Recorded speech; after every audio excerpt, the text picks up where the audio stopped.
Hey everyone, how are you doing? You missed me? Back today, probably not Monday, but back Tuesday, I guess, for a video review of last week's Power Rangers Beast Morphers episode, Tools of the Betrayed.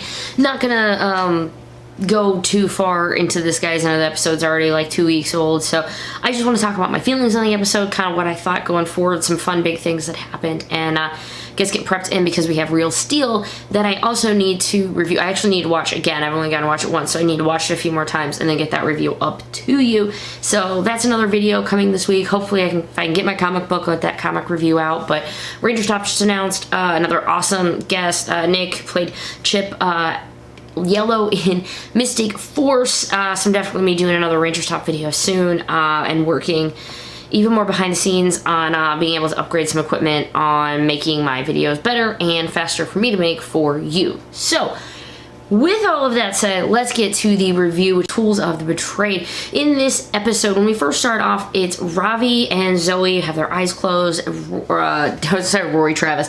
Devin was, they're training with their eyes closed. You know, rely on your beast instincts, which was something that we hadn't really heard so much before. You know, you can't always use your eyes. Rely on your instincts. Could this perhaps come up later, you know, when they're trying to rely on their senses? Maybe. But I did like to see them just training in different ways. Where Ben and Betty come into this, Devin had ordered a VR headset, a VR kit.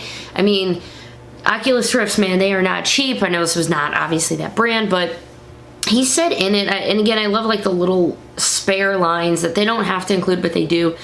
Things like, oh, months of savings is going to pay off right here. And so you already kind of knew the score very early that this was something that Devin really, really wanted. You know he's a gamer. You know this is a video game thing. He's saying, you know, saving for months. You know this is a very, very expensive piece of equipment. Now, of course, before he gets to actually play it, Commander Shaw comes in. And of course, who is it? It's Blaze, and I was gonna say Roxy. It was Roxy later, but it's Blaze. Comes in, gonna make a Robotron, trying to get. He has that data disc. Remember, Roxy has already gotten the data disc from 1. This is the one where she has the Blue Ranger's powers. So here comes Blaze, and he's going to try to get a power as well. However, before he can actually make a Robotron, the Rangers fight, and Devin breaks the Robotron machine, much to all of the Rangers' joy and happiness. So bad guys go fly off. Rangers come back and we're like, hey, we have a little bit of time. This is when Nate throws in the lines of things that he's working on, such as a new Zord configuration, which is a really big thing. And you see in the next episode, we're going to have Cheetah Claws. This is, of course, going to come in handy whenever they have the Megazord fight. But one of the big things he's working on is the Gigadrone detectors. They said, you know, last time when the Gigadrone was under the ground, they have a hard time finding it to be able to fight it. And this is going to be great. This is going to be coming into later on. I can only assume due to the source footage, they might start having that little timer come up. I know that was in a lot of the footage that they're not using. Perhaps this is just going to be for their own American footage as well, but it does set up that possibility. Now, when they come back, hey, great job. We have these Gigadrones. Let's get them sent out. Ben and Betty go ahead and take one. All the Rangers take their own. They get them set up, yada, yada. But Roxy is going to have her chance now because Roxy was talking to Scrazzle saying, hey, you have this machine that builds things and puts them together. Do you have one that just takes things apart? I was like, I guess. I mean, I don't know why you would. Sure. She goes ahead and creates a Robotron based off of a wrench that disassembles the Rangers' weapons, or just basically disassembles anything. Using this, she tries to get rid of Zoe's communicator, which of course was how she turns into the Morpher, so she can't morph.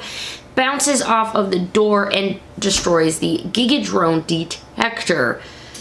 Breaking back into the Ben and Betty stuff, this is where, you know, you have Zoe taking the fall, because Ben and Betty puts on the headset, she breaks it due to seeing a giant shark on this thing, takes a nasty fall, so does Ben, trying to save it. Machine, Devin's hugely expensive VR machine, breaks. Zoe runs into them and says, no, let me take the fall for it, he'll be less mad at me, and they do, of course. This is before they start going off to put their Gigadrone detectors on. So when Devin runs into them, he sees Ben and Betty all banged up. Zoe saying, I was clumsy, I'm sorry, I fell. And he's like, but this thing's mangled. Like, are you okay? Oh, no, I'm fine. You know, what's wrong to you, Ben and Betty? Pimples. So something was already kind of up. When all of this deflection happened and the Gigadrone detector went down, Zoe, Ben, and Betty come back and they're like, what is going on? You know, like, you said, you know, you break this, now you're going out for ice cream, and you don't even have your Gigadrone detector. What's going on? And she's like, I did, you know, I saw it with my own 2 eyes. And he's like, well, how can I trust you? He's like, well, what's with all this in Ben and Betty? And she comes to find out, yes, Zoe indeed was not the one to break it. She took the fall. Devin, of course, very angry. He's like, well, how am I supposed to believe you that you did this Gigadrone detector when you lied to me about this? Well, it's because we're friends. Yeah, but friends don't lie to each other. Zoe, of course, runs off and needing to get some air, and the 4 guys, well, 3 guys and the robot, are left when another alarm comes off. This time it is Roxy. She has a monster and she is ready to take on these Rangers. She destroys, after they're already morphed, their transport so they can't, or she destroys their weapons and then the transport thing so they can't get any more weapons. They're trying to get a hold of Zoe, come to find out the monster runs off. Monsters after Zoe. Ooh, but first they realize the monster's power, disassembling things, and that in fact, Zoe was telling the truth. Oh no, tools of the betrayed. Devin definitely learns a bit. You know, the guys were telling me I was harsh, man. He's like, you know, she lied to me. Yeah, but, you know, you would have been really mad at Ben and Betty. But I do get that. I mean, if you were to lie to me and say, well, why would you try to take the fall from them? On one hand, I get you don't want me to be super mad at that other person. But still, you know, it was a little white lie. I think Devin took it over the edge when it comes to something like that. Okay, maybe. When Ranger duties, I mean, for Rangers, I don't think she would have lied. I mean, I don't think she would have did anything like that. So I think Devin did overreact a little bit. But the monster does find Zoe, and she has to use her Jackrabbit power because it has destroyed her communicator and morpher, so she couldn't morph. Has to use the Jackrabbit power to get out of the way, and that is when, of course, the monster takes that power. It doesn't take the power, gets the data from the power. I don't know what that was, but now that he has it, okay, 2 down, 1 more to go. Zoe comes in, of course, they get new stuff sent in. Cruz is like, hey, I heard you guys want this, yada yada yada. Cruz was barely in any of it. The B-Spots. Smash wasn't in it at all. Jax had about 1 line with Zoe, and not much more than that. Steel had a few lines just because he's a Ranger and a B-Spot, but that was about it. After they all get back together, they fight, they destroy the monster, of course. However, boom, new Gigadrone, and with this one, as it was sent out, you know, the detectors work, which is great. They're there, they're ready. 1 Gigadrone, it splits into 2. Uh-oh, so here we go, guys. We have the normal Zord, and now we have the Silver and Gold Ranger Zords combined for the first time since there are 2 Gigadrones. We have the Striker Megazord, that is the Gold and Silver Rangers Zords combined. So with it, we have 2 Zords fighting 2 different monsters. Spoiler, they win. They win. The monsters are destroyed, the Rangers come back, and you have Scrazzle, of course, because of the little, regular sized monster, saying, you know, never leave a data chip behind. And I'm wondering if that is foreshadowing at all. Why would it be like, I know she kind of ran off whenever the monster was destroyed and she didn't go back to get it, and I guess it was Scrazzle. Maybe it's just his frustration with it. Maybe you want to try to say it's set up for a lax of something she's gonna do. He does point it out to her, never leave a data chip behind, to which she has this great, like, data chip behind.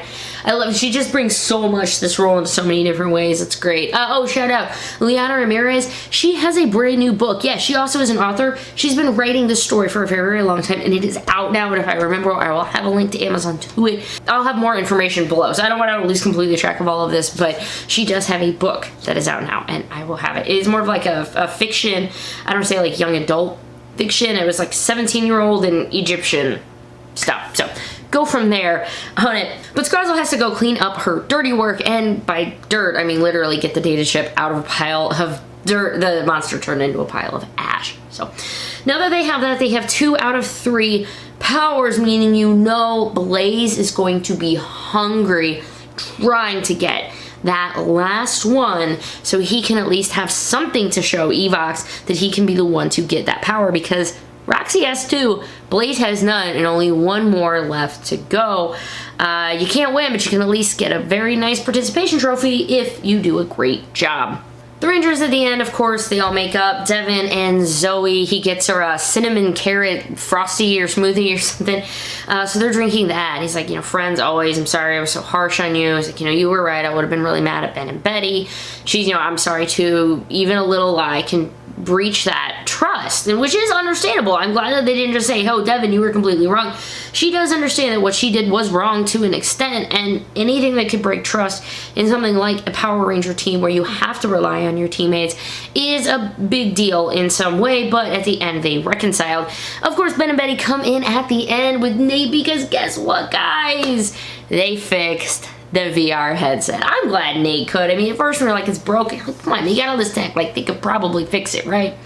They go on to fix it. Devin puts it on, does the whole surfing thing just like Betty did, goes to fall. Special cameo, I think that skateboard he fell on was Chase's, from Chase, right? The Black Dino Charge Ranger. I think it was his with the Kiwi on it. So I never have stopped it enough to actually double check that what it is, but I think that's what it is.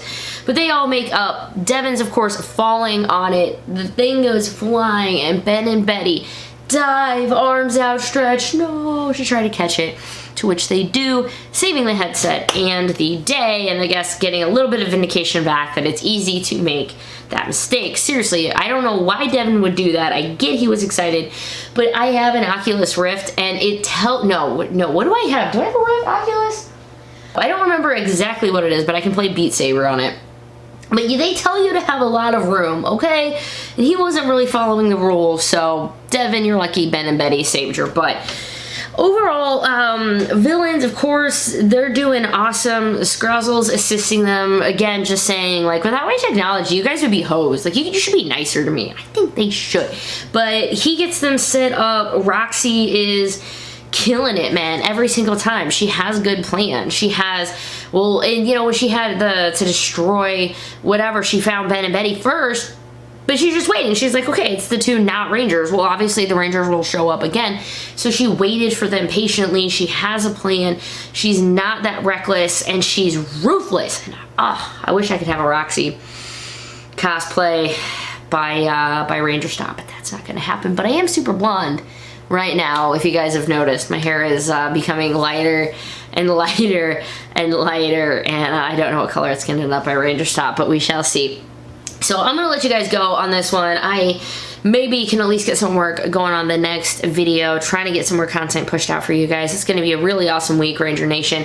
I hope you guys have a fantastic week, and I will see you at the next video. Mwah, I love you all. Be yourself. Have a great day.